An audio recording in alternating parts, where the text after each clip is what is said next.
Hi everyone, welcome back to Way to Programming.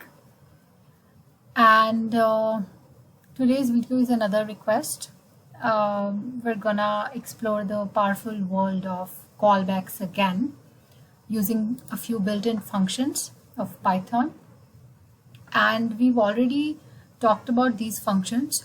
If you know, long back, I think I am sure I created videos, programming videos on map function, filter function, and sorted function. So in today's video, we'll see how these functions leverage callbacks to perform some operations, some really cool operations. So let's get started. And first things first, we're gonna talk about map function. Okay.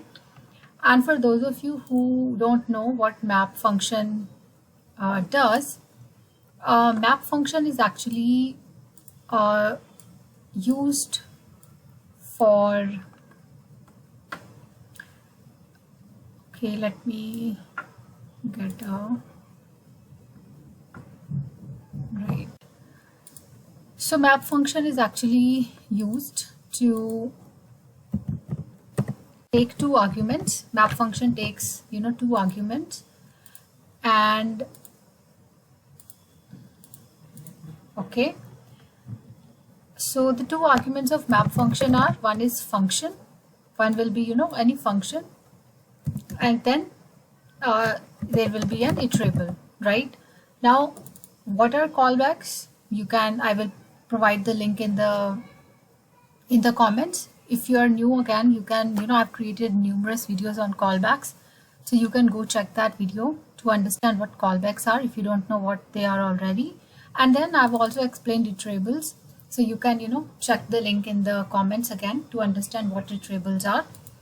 And so map function, it takes two arguments, a function and an iterable, and it applies the given function to each item of the iterable, and then it returns a map object, okay, which we can easily convert to a list or another iterable, right? So I'll also link a video to map function, so that I'll link all the videos in the comments, so you can have in the description box also.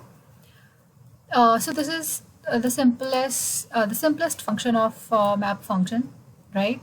Now let's see it in action with a simple example. So suppose we want to double each number in a list, right? So for that, we can define a function called double, right? And how do we define a function? Using def. I hope you remember that. I can't actually link every video in the comments. I can do that, but it's better if you can just go to the main page of the channel, and you can just Google, you can just search in the search box that specific topic. So let's say we want to double each number in a list, and we can define a function called double and pass it to map function along with our list. So first I need to define a function called double. So I'm defining it, and what do I want? I want to double each number in a list, right? So I'm going to use x and then *2, fine, and I'm actually using a file, so I'll have to save it and then I'll run it. And now I'll create a list, and I'm gonna name it numbers, and I'm providing random list of numbers. And now I'm creating another list, like the object where I'm going to receive the result. So I'm going to call map function, and then if you remember, it takes two arguments, right? So double, so that is the function, that's the first argument, and then the iterable is the list, so this is going to be the second argument. And once it is run, it returns the object, and I'm going to get the result in this doubled underscore number. And now I want to print the output in the form of a list again. So doubled numbers, because I'm going to get the output in this variable, and then I'm going to convert it to a list, right? Now what I'm going to do is I'm going to save it. So let's say I'm going to save it with save, right? And then I'm going to run it.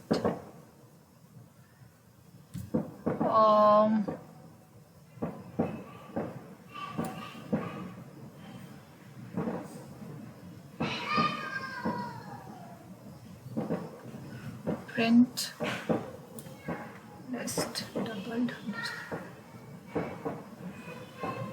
Okay.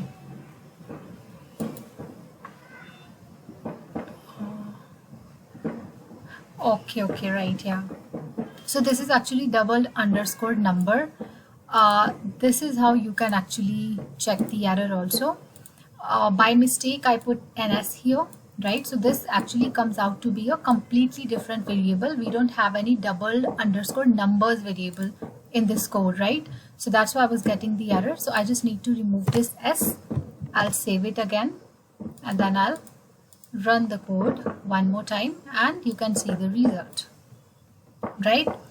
And as you know, callback is what? It is simply a function that you pass as an argument to another function, which then calls back. That's why it's called callback.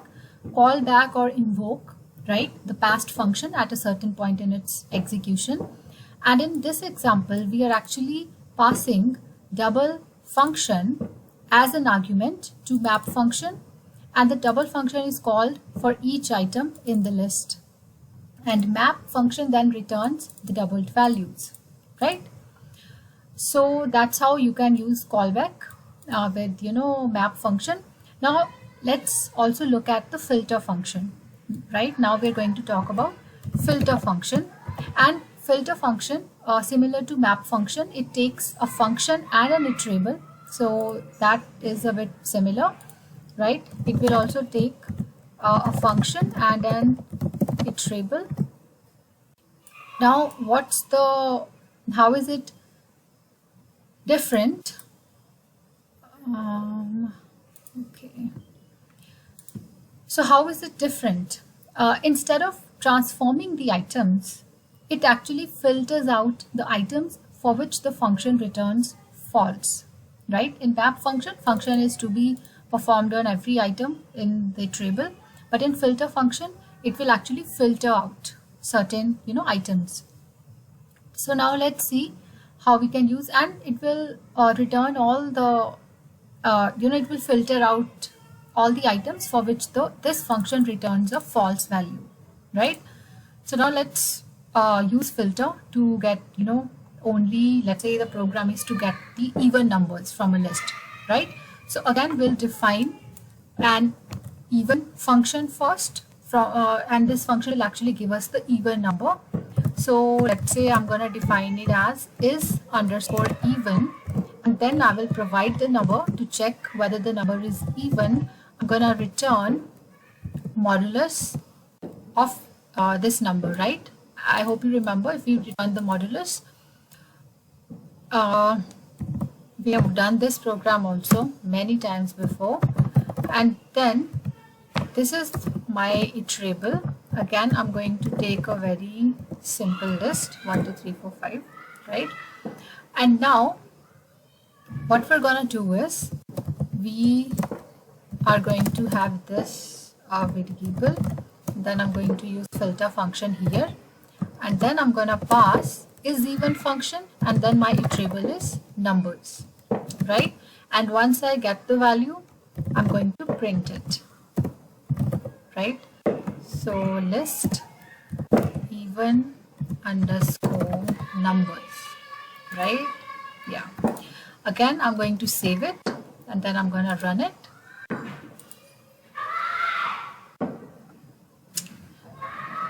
Okay, so again I made this mistake. I had to create a list of numbers, but I put I here. So just keep these little mistakes, like little things in mind, So I've removed I, and I'm gonna save it again. I'm gonna run it, and I'm not sure if you can see the result. So it has, so I had a list of 5 numbers, 1 2 3 4 5. it filtered out 1, 3 and 5, and the output is 2 and 4. So as I told you, it will filter out the items for which function returns false, right? And lastly, let's explore sorted function. It's another built-in function in Python. So sorted function, right? Now this function, as its name suggests, sorts the elements of a given iterable based on a key function, which is our callback, right? So callback will be our key function. Now let's say we have a list of tuples, each containing a name and a score. As you know that, tuple is what? It's a pair. So let's say we have a pair which, it contains a name and a score, right? All right, so now, and we want to sort this list by scores, right? Because you have to pick something, like how you're gonna sort it. So what we need to do is, we can define a function first, which we can use as a key, right? So I'm going to define sort by score. You can give any name. I'm trying to use naming conventions just to make sure, any user can understand once they read the code. So the function that I'm going to define is, I'm going to name it sort by score, and then it will have the item inside. And since we are going to, start from, we need to sort it, right? And now I'm going to create a tuple also. So inside the tuple, as I told you, what we had, we need one name. So let's say name is Alice, and we need one number. So let's say number is 88. So any random, pair. Another name could be Bob, and number would be 72. And what else? Let's say Charlie, and number would be 90. Fine. All right. And then now I need to apply, sorted function, and for that I need a variable, because it's going to return something. So I'm going to apply sorted function, and so I'm going to provide the tuple, list of tuples, and then we also need a key, like how am I going to sort it? So I'm going to sort it using this function. So sort by score. Let me check one more time this. Yeah, okay.